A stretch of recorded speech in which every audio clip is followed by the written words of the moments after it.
पिछले एपिसोड में हमने प्रधानमंत्री के पद को लेकर नेहरू जी पर लगे आरोप और उसका सच आपको बताया। लेकिन जितनी बड़ी नेहरू जी की शख्सियत है, उतने ही ज्यादा उन पर आरोप भी लगते रहे हैं। ऐसा ही एक आरोप नेहरू जी पर यह लगाया जाता है कि साल 1945 में बने यूनाइटेड नेशंस ऑर्गेनाइजेशन में भारत को मिल रही परमानेंट सीट उन्होंने छोड़ दी थी। अब ये कितना सच है और कितना झूठ, ये तो पता लगाएंगे ही। लेकिन इससे पहले यूनाइटेड नेशंस और परमानेंट सीट क्या मसला है, हमें इसे समझना होगा। ये बात उस वक्त की है जब यूरोप के देश आपस में लड़ रहे थे और उस लड़ाई को नाम दिया गया सेकेंड वर्ल्ड वॉर, यानी दूसरा विश्व युद्ध, जो शुरू हुआ 1939 में और खत्म हुआ 1945 में। लेकिन इस वॉर के बीच ही यूरोप और अमेरिका ने भी तय किया कि आगे भविष्य में होने वाली लड़ाइयों को रोकने के लिए उन्हें एक ऑर्गेनाइजेशन की जरूरत है जो देशों की आपस की लड़ाई और मसलों को कंट्रोल कर सके। इसी आइडिया से निकला एक ऑर्गेनाइजेशन है यूनाइटेड नेशंस, जिसे आमतौर पर यूएनओ या संयुक्त राष्ट्र संघ के नाम से जाना जाता है। 25 दिसंबर 1945 के दिन 51 देशों ने मंजूरी देकर यूनाइटेड नेशंस की स्थापना की। लेकिन दुनिया के सभी देश एक दूसरे की बात बिना वजह क्यों मानेंगे? अब क्या ऐसा जरूरी नहीं लगता कि गलती करने वाले देशों को सजा देने के लिए या रोकने के लिए कुछ ताकतवर देशों को ज्यादा शक्तियां दी जाएं? यही बात ध्यान में रखकर यूनाइटेड नेशंस में सिक्योरिटी काउंसिल की व्यवस्था की गई। सिक्योरिटी काउंसिल यूनाइटेड नेशंस की वो बॉडी है जो दुनिया के सुरक्षा से जुड़े मुद्दों को देखती है, अब चाहे वो युद्ध का मसला हो या आतंकवाद का। इस काउंसिल में 15 मेंबर होते हैं, लेकिन उनमें से 10 मेंबर हर थोड़े वक्त बाद बदलते रहते हैं। वहीं 5 मेंबर ऐसे हैं जो हमेशा सिक्योरिटी काउंसिल के मेंबर रहते हैं। वो 5 देश हैं संयुक्त राज्य अमेरिका, रूस, ब्रिटेन, फ्रांस और चीन। यही 5 देश यूनाइटेड नेशंस के बनने के वक्त दुनिया में सबसे ताकतवर देश थे, इसलिए इन्हें सबसे ऊंचा दर्जा मिला। सिक्योरिटी काउंसिल के परमानेंट मेंबर होने की वजह से इन देशों के पास ये ताकत है कि अगर ये चाहें तो यूनाइटेड नेशंस की सिक्योरिटी काउंसिल के किसी भी फैसले को रोक सकते हैं। यानी अगर इन 5 देशों में से किसी भी एक देश को लगता है कि यूनाइटेड नेशंस के किसी फैसले से उनके हित को खतरा है, तो वो अकेला देश भी पूरे ऑर्गेनाइजेशन के फैसले को रोक सकता है। इसे परमानेंट मेंबर्स की वीटो पावर कहा जाता है। अब ये भी जानिए कि सिक्योरिटी काउंसिल की परमानेंट बॉडी में जो 5 देश मौजूद हैं, उनमें से 4 देश तो अकेले वेस्टर्न वर्ल्ड के हैं, जबकि ईस्ट से सिर्फ एक चीन को शामिल किया गया है। ऐसा कहा जाता है कि आज चीन के पास जो परमानेंट मेंबरशिप है, वो कभी भारत को ऑफर हुई थी, लेकिन पंडित नेहरू ने उसे ठुकराकर चीन को परमानेंट मेंबर बनने का मौका दे दिया। अब आइए जानते हैं इस दावे की सच्चाई क्या है। दरअसल ये मामला सोशल मीडिया में तब उठा जब 3 साल पहले 2019 में भारत ने एक पाकिस्तानी आतंकवादी मौलाना मसूद अजहर को इंटरनेशनल टेररिस्ट घोषित करने के लिए यूनाइटेड नेशंस के सामने एक प्रस्ताव रखा था। लेकिन चीन ने इस प्रस्ताव के खिलाफ अपनी वीटो पावर का इस्तेमाल करते हुए मौलाना मसूद अजहर का बचाव कर लिया। फिर जैसा कि सोशल मीडिया की रीत बन चुकी है, हर मुद्दे की तरह इस मुद्दे पर भी नेहरू जी को बुरा भला कहा जाने लगा। यह दावा किया जाने लगा कि भारत को सिक्योरिटी काउंसिल के परमानेंट सीट और वीटो पावर ऑफर हुई थी, लेकिन नेहरू जी ने इसे ठुकराते हुए चीन की ओर आगे बढ़ा दिया और आज उनकी वजह से ही हमें ये दिन देखना पड़ रहा है।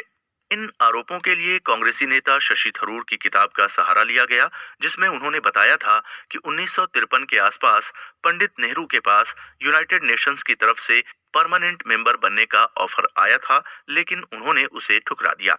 अब यहाँ ये बात ध्यान देने लायक है कि जब यूनाइटेड नेशंस का निर्माण किया जा रहा था, तब भारत आजाद भी नहीं हुआ था और सिक्योरिटी काउंसिल जैसी यूएन की बॉडी भी अभी बन ही रही थी। ऐसे में सिक्योरिटी काउंसिल की इतनी इम्पोर्टेंस कभी नहीं थी जितनी कि हम आज समझते हैं। लेकिन इससे भी ज्यादा जरूरी फैक्ट ये है कि साल 1955 में संसद में पूछे गए एक सवाल के जवाब में पंडित नेहरू साफ साफ कहते हैं कि उन्हें यूनाइटेड नेशंस का परमानेंट मेंबर बनने का कोई भी ऑफिशियल या अनऑफिशियल ऑफर नहीं मिला था।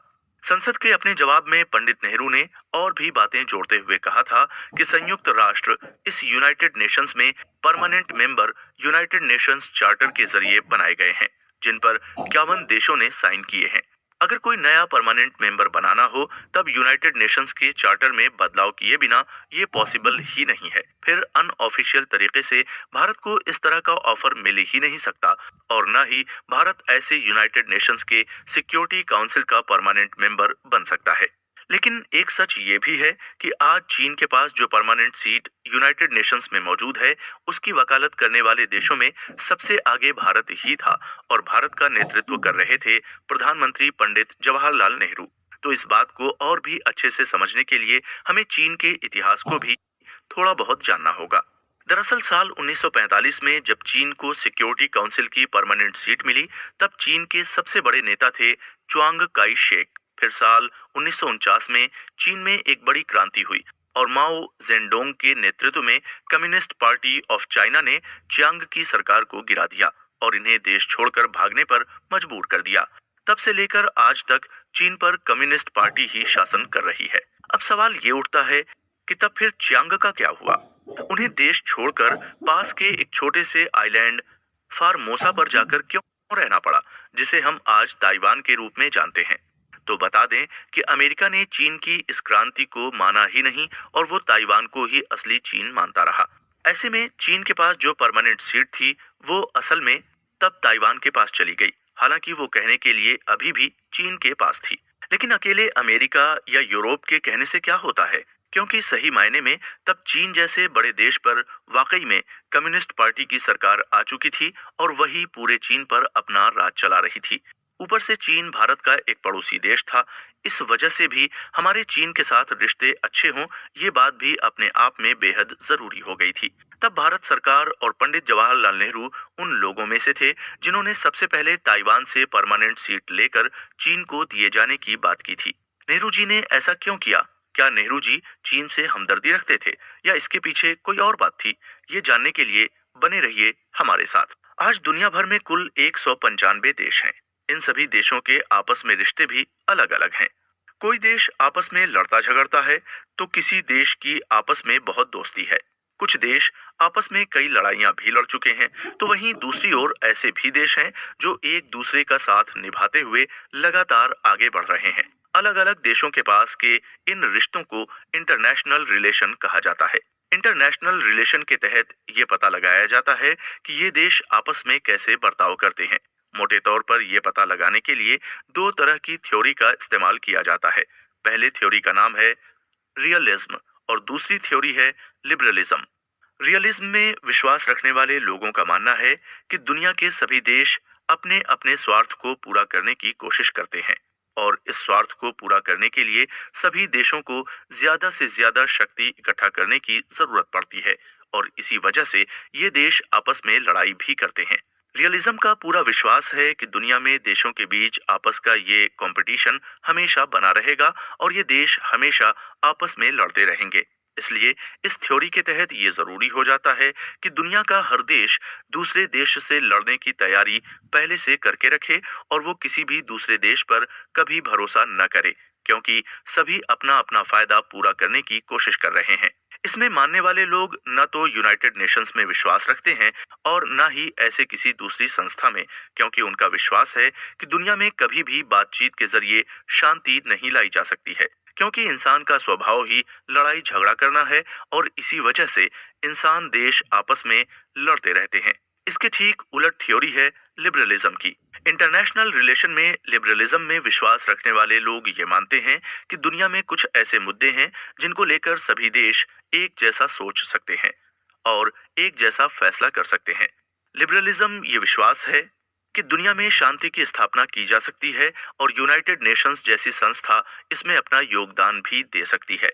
जिस तरह रियलिज्म में विश्वास रखने वाले देश लगातार अपनी ताकत बढ़ाने की कोशिश करते हैं, उसी तरह लिबरलिज्म में विश्वास रखने वालों के लिए ये जरूरी हो जाता है कि वो ज्यादा से ज्यादा दोस्ती करने की कोशिश करें। अब देखा जाए तो दोनों ही बातें अपनी अपनी जगह पर बिल्कुल ठीक हैं। बाकी दुनिया में सारे देश अपना स्वार्थ पूरा करना चाहते हैं, लेकिन इसका मतलब ये नहीं है कि उनके बीच किसी भी बात को लेकर कभी सहमति नहीं बन सकती। हालांकि दोनों ही सोच को जब जरूरत से ज्यादा फॉलो किया जाए तब वो नुकसान भी पहुंचा सकती है, क्योंकि अगर आप जरूरत से ज्यादा लिबरलिज्म की ओर झुके हुए हैं तब आप सिर्फ अपनी ओर से दोस्ती करने की कोशिश करते रहते हैं, और ये नहीं सोचते कि सामने वाला देश आपके लिए क्या कर रहा है। पंडित जवाहरलाल नेहरू को इंटरनेशनल रिलेशन में इसी लिबरलिज्म से प्रभावित नेता माना जाता रहा है। ये भी कहा जाता है कि अपने पड़ोसी देश चीन के साथ दोस्ती बढ़ाने के लिए और उसके नेताओं को खुश करने के लिए पंडित नेहरू ने चीन की परमानेंट सीट के दावे का पुरजोर समर्थन किया था। नेहरू जी की पूरी कोशिश थी कि भारत और चीन के रिश्ते बेहतर बने रहें, क्योंकि आपस में लड़ने से किसी का फायदा नहीं हो सकता। लिबरलिज्म की तरह उनका भी ये मानना था कि युद्ध की बजाय बातचीत से दुनिया में शांति लाई जा सकती है, और इसके लिए किसी न किसी को तो पहल करनी ही थी। भारत की ओर से पंडित नेहरू ने वो पहल की और मुश्किल घड़ी में कंधे से कंधा मिलाकर चीन का साथ दिया। नेहरू जी के इस कदम की तब भी बहुत आलोचना की गई थी और कहा गया था कि वो इंटरनेशनल रिलेशन की सच्चाई को नहीं समझते और बहुत भोलेपन के साथ किसी दूसरे देश पर इतना भरोसा कर रहे हैं। आगे जाकर साल 1962 में चीन ने भारत पर हमला कर दिया और तब नेहरू जी का ये हिंदी चीनी भाई भाई वाला सपना टूटकर चकनाचूर हो गया। आज हम जब इतिहास में झांक कर देखते हैं तो चीन का यूं साथ देना हमें नेहरू जी की एक बहुत बड़ी गलती नजर आती है। हमें यही दिखाई देता है कि आज अगर चीन इतना ताकतवर हो चुका है और हमारे लिए एक चुनौती बनकर खड़ा है, तो उसकी वजह कहीं ना कहीं पंडित नेहरू की वो गलती भी है। लेकिन आज से 70 साल पहले किए गए फैसलों को आप आज के दौर में रखकर किसी को जज नहीं कर सकते। अगर आप ये समझना चाहते हैं कि पंडित नेहरू ने ऐसा फैसला क्यों लिया, तब आपको ये भी जानना होगा कि पंडित नेहरू के सोचने का, समझने का तरीका क्या था। दरअसल पंडित नेहरू खुद भी इतिहास पढ़ते थे और इतिहास पर 2 किताबें भी लिख चुके थे। उनका मानना था कि हमें हमेशा इतिहास को पढ़कर आज के वर्तमान का अंदाजा लगाना चाहिए और उसके हिसाब से तमाम फैसले लेने चाहिए। उनकी माने तो तब की राजनीति यही कहती थी कि दुनिया में जो बड़ी शक्तियां हैं, उन्हें अपने दोस्त देशों से दूर नहीं जाना चाहिए, बल्कि अगर हमारे दोस्त बड़े अंतर्राष्ट्रीय संगठनों में शामिल होते हैं तो उससे हमारा फायदा ही होगा। इसलिए वो ये मानते थे कि चीन के परमानेंट मेंबर बनने से भारत को ही फायदा होगा, क्योंकि तब चीन और भारत के बीच में ऐसी दोस्ती थी जो इतिहास में पहले कभी नहीं देखी गई थी और न ही आगे भविष्य में देखी गई। हिस्ट्री के एक स्टूडेंट होने के नाते पंडित नेहरू की इतिहास पर एक नजर रहती थी। चीन के भविष्य को वो हमेशा जर्मनी के भविष्य से जोड़कर देखते थे। दरअसल दूसरे विश्व युद्ध से पहले 1914 में पहला वर्ल्ड वॉर लड़ा गया था, जिसमें जर्मनी की हार हुई। तब हारे हुए जर्मनी का ब्रिटेन और फ्रांस जैसे जीते हुए देशों द्वारा बहुत अपमान किया गया। जर्मनी पर तरह तरह की रोक लगाई गई और उन पर इतना जुर्माना लगाया गया जो आने वाले 10 सालों में भी जर्मनी नहीं चुका सकता था। अपने देश के इस अपमान की आग जर्मनी के लोगों के दिलों में सुलगने लगी और देखते ही देखते उस गुस्से पर सवार होकर हिटलर नाम का आदमी जर्मनी की गद्दी पर बैठ गया। उसके बाद हिटलर ने यूरोप और बाकी बचे दुनिया में जो तबाही मचाई और जितने लोगों को मरवाया, उस पर तो जर्मन इतिहास आज भी शर्मिंदा है। जर्मनी के अलावा एक दूसरा देश और था जो अपने आप को एक समय अपमानित महसूस कर रहा था, और उस देश का नाम था यूएसएसआर, यानी सोवियत यूनियन। इसी सोवियत यूनियन को आज हम रूस के नाम से भी जानते हैं।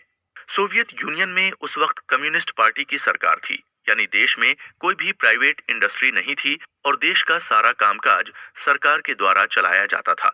वहीं दूसरी ओर यूरोप के देश और अमेरिका में कैपिटल रीजन का बोलबाला था, यानी वहां लोग अपने खुद के उद्योग धंधे लगा सकते थे और सरकार का कामकाज उनमें दखलंदाजी नहीं करता था। इस तरह अलग अलग काम करने के तरीके की वजह से सोवियत यूनियन और अमेरिका के बीच आपस में तनातनी बढ़ती जा रही थी। फिर पश्चिमी यूरोप और अमेरिका ने एक तरह से सोवियत यूनियन का बायकॉट कर दिया। शायद यही वजह थी कि हिटलर और सोवियत यूनियन आपस में करीब आते गए और दोनों ने मिलकर आगे दूसरे वर्ल्ड वॉर में तबाही मचा दी। गोल यूपीएससी 16 जी चैनल पर